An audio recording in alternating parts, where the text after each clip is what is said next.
কতবার লা হাওলা ওয়ালা কুওয়াতা ইল্লা বিল্লাহ বললে গায়েবী সাহায্য পাবেন? লা হাওলা ওয়ালা কুওয়াতা ইল্লা বিল্লাহ, এই দোয়াটা পারি না এরকম এখানে কেউ নাই।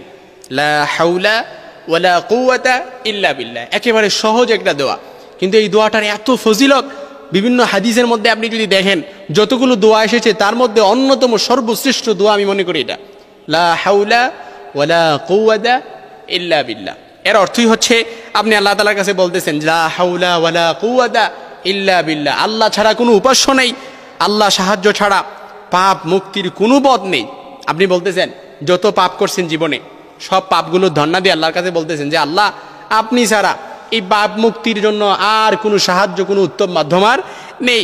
আল্লাহ ছাড়া সাহায্য, আল্লাহর সাহায্য ছাড়া ইবাদতের কোনো কওয়াত নেই, অর্থাৎ কোনো শক্তি নেই।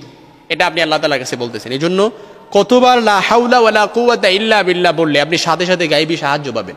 ফর এক্সাম্পল স্বরূপ আপনি বিপদে পড়ছেন, বিপদে পড়ে আপনি আল্লাহ তাআলার কাছে লা হাওলা ওয়ালা কুওয়াতা ইল্লা বিল্লাহ পড়ে সাহায্য চাইছেন, আল্লাহ তাআলা হয়তো সাহায্য মুক্তি দিয়ে দিবে যদি চাওয়াটা আপনার পরিপূর্ণ হয়, ইয়াকিনের সাথে হয়। আপনি পেরেশানিতে আছেন, লা হাওলা ওয়ালা কুওয়াতা ইল্লা বিল্লাহ বললেন, আল্লাহ তাআলা গায়েবী সাহায্য দিবে, কিন্তু কতবার পড়বেন আমরা হাদিস থেকে শুনবো ইনশাআল্লাহুল আজিজ।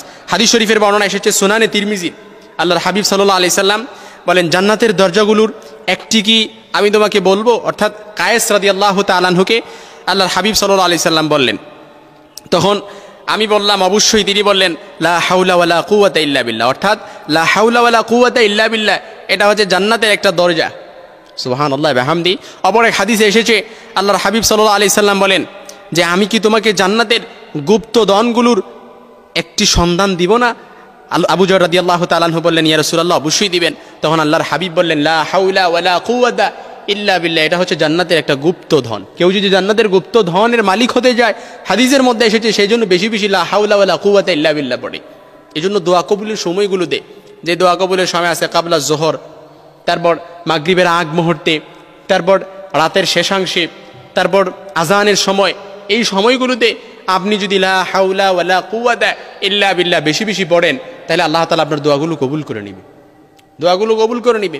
আল্লাহর কাছে দোয়া করছেন অবশ্যই কবুল হয়ে যাবে। তিনি কোনো দোয়া আল্লাহ তাআলা বান্দার কোনো দোয়া ফিরিয়ে দেয় না। এই যে লা হাওলা ওয়ালা কুওয়াতা ইল্লা বিল্লাহ বললেন, এটা পরে আপনি তো কোনো হালাল জিনিস যদি জান আল্লাহ অবশ্যই আপনাকে দিবে, কারণ হাদিসে এসেছে লা ইয়াজালু ইউস্তাজাবু লিল আবদি মা লাম ইয়াদউ বিইসমিন আও কাতিআতি রাহিমিন মা লাম ইস্তাআজিল।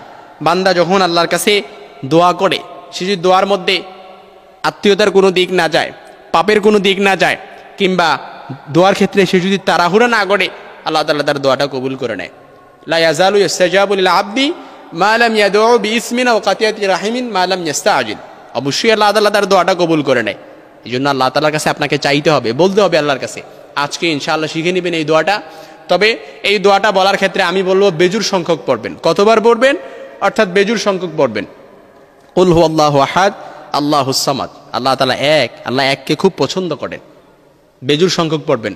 একবার পড়তে পারেন, 3 বার পড়তে পারেন, 7 বার পড়তে পারেন, 21 বার পড়তে পারেন, 41 বার পড়তে পারেন। এর আগে যদি কোনো আমল আপনি করছেন, ধরেন 21 বার একটা আমল করে আপনি ফল পাইছেন, তাহলে 21 বার করবেন, ইনশাআল্লাহ ফলপ্রসূ হবেন। আল্লাহ তাআলার কাছে সব দোয়াগুলো আপনি প্রেজেন্ট করেন, রিপ্রেজেন্ট করেন। দুনিয়াতে তো অনেক জায়গায় গেছেন, খুঁজে বেরিয়েছেন, অনেকের কাছে গিয়ে অনেক হতাশ, কষ্ট সাধন করেছেন, আর কিছু সাধন করতে পারেন নাই। দোয়া তো সাধন করবেন দূরের কথা, কষ্ট সাধন করে নিয়ে আসছেন। কিন্তু আল্লাহ তাআলার কাছে বলেন, অবশ্যই আল্লাহ তাআলা আপনার দোয়াটা কবুল করবে। লা হাওলা ওয়ালা কুওয়াতা ইল্লা বিল্লাহ, এই দোয়াটা বেশি বেশি পড়বেন।